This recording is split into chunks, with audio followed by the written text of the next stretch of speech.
We're going to take you through a walkthrough of a plumbing leak detection. We have a townhouse. We have 2 units that are tied to this one building, yet we do have 2 separate meters, as you can see over there. The contractor called us up, said they ran some plumbing, they did some plumbing.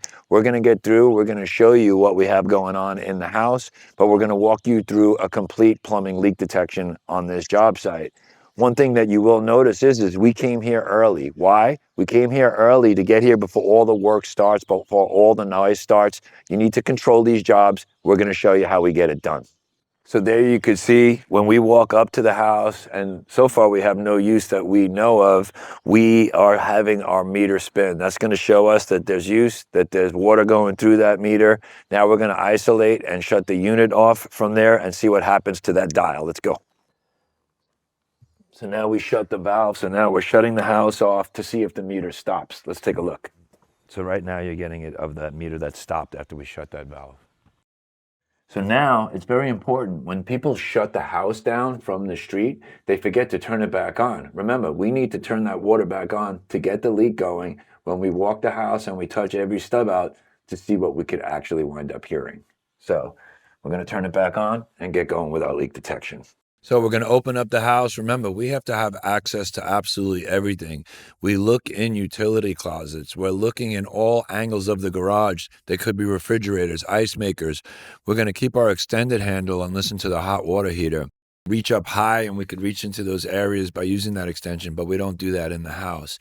We're listening for the vibration of running water. Again, we're checking behind everything that we could actually see, and this is just the garage portion.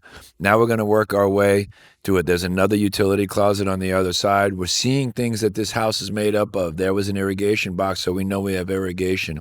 Now we're going to walk it. We have 2 stub outs here. We have no idea what they are. Let's touch and let's actually listen.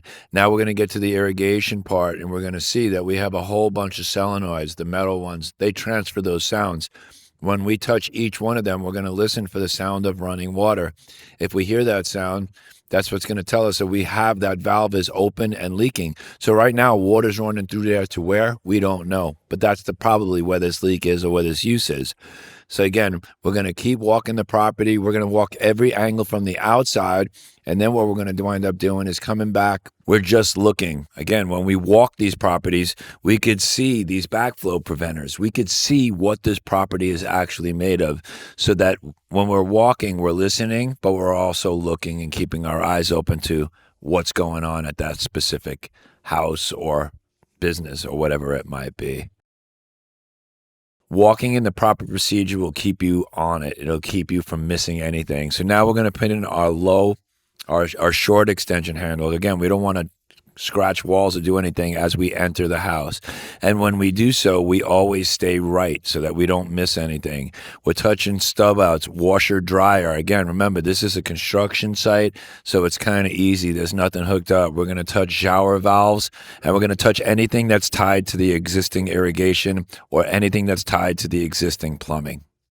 So that's how we got through this leak detection. Let me give you a quick recap. Came up, meter spinning, shut house, so we know that we don't have a leak between meter and house. Once we shut house, meter stopped. Then we stayed right. We went in through the garage. We looked through all utility closets. We walked absolutely everything. We touched every stub out. When we found the leak, he gave you the thumbs up. We found it at an irrigation valve. That valve just needs to get replaced. What's happening is water's getting slowly through there, but not enough to actually show itself through an actual head. Then we walked the property. We did what we needed to do.